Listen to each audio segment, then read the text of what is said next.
Pinabayaan niya ang grabe corruption eh. Dinamay lahat. Halos lahat. Eh, saan tayo magsusumbong? Wala. So kung wala, sa taong bayan tayo magsusumbong ngayon.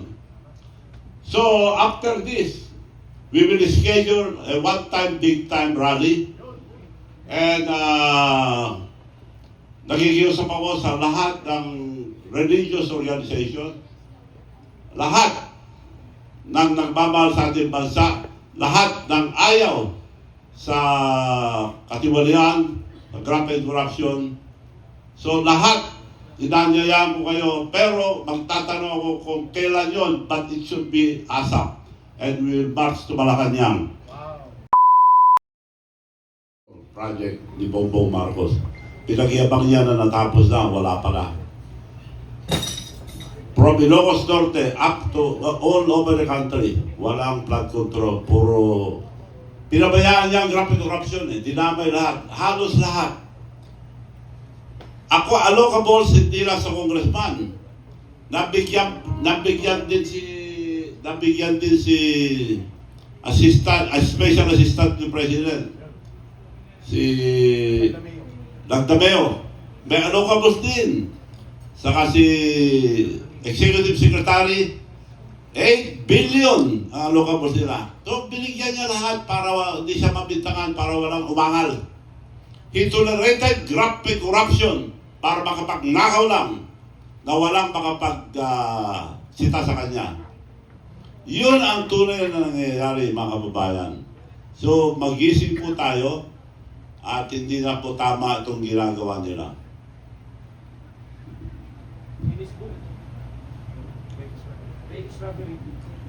Now, nasa Guinness Book of Record na ang tatay nila. Greatest robbery of government. At akala ko nagpatulong sa akin na tumakbong presidente. Vice President lang gusto. Sinabi ko, presidente muna, pero pag nag-file si Sara, babaka dahil protected ka lang kung vice lang gusto mo. Yes, Manong. Mabait naman nung araw si Bongbong. Hindi ko kalahin na ganito kasarbahe. So, tuloy natin yung yung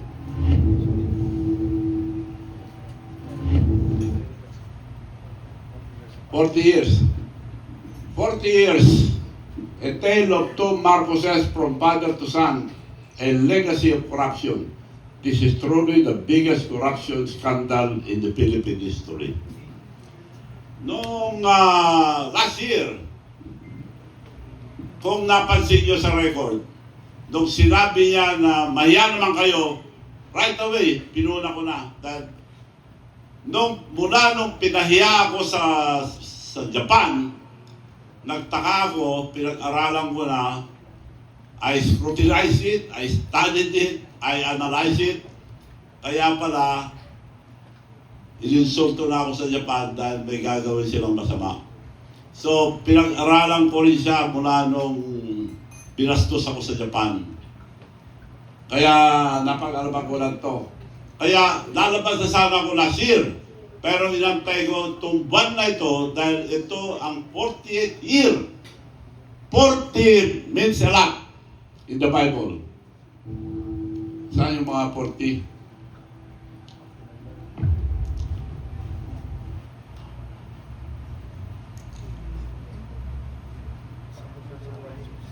Ito ko na. Marcos Romualdez noon, Marcos Romualdez ngayon, tama na, sobra na. 40 years apart. Ika-48 ngayon. So inantay ko itong buwan na ito para maging 40 because 40 ay malaking bagay sa Bible. Ang ibig sabihin ng 40 is the completion and the start of a new beginning. Marami pong 40. Labas yung mga lahat ng 40. It rained for 40 days and 40 nights. Noah. Moses fasted for 40 days before he received the Ten Commandments. Jesus fasted for 40 days. 40 years Israelites wandered to search in search of the promised land. 40 years Moses reigned over the Israelites. 40 years King David reigned. 40 years King Solomon reigned. So very significant ang number 40. Kaya sigurado ako, eto, divine providence. Noong napatalsik si Marcos Sr. noon, 1986, he was 68 years old. Now, Bongbong Marcos is 68 years old. So, I'm sure na matatanggal si Bongbong Marcos now, ngayon, the soonest possible time. Sigurado yan, matatanggal si Bongbong Marcos. Dahil nasa atin ang katotohanan, hindi tayo pwede pababayaan ang ating Panginoon. I believe in God, I believe in miracles, and I believe in destiny. Siguradong babagsak si Bongbong. Yes.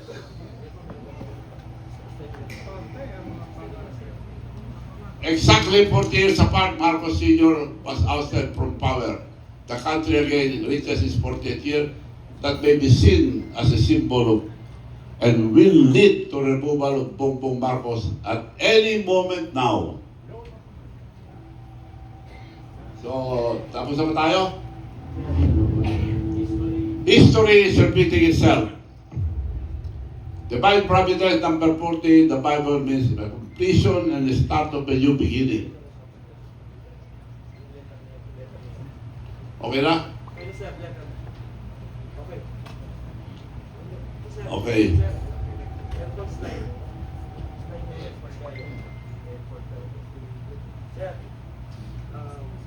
Diskaya, 1.1 things. Ayan. Si Diskaya, itong dalawa ito dapat testigo. Dahil sila nakakaalam. Kinulong na si Diskaya dahil siya nagsasabi doon na unang September, tinanong ang ICI, sino ang mga binigyan yung pera? Sabi ni Diskaya, Calatrava. Who is Calatrava? Siya ang head ng Office of the President for the Visayas. Ang asawa niya, kapatid ng asawa ni Martin Romualdez. Siyang tumatanggap, siya nagbibigay ng project, siya tumatanggap ng mga 25%. Calatrava. Kaya, ang mismo nagpatanggal, si Chairman Reyes ng ICI. Tanggalin yan, di pwede ilagay yan. Doon tayo susunod. So, mga sumunod, sinabi ng mga binigyan, tapos nakalagay pa ron, binigyan namin ng 20 million sa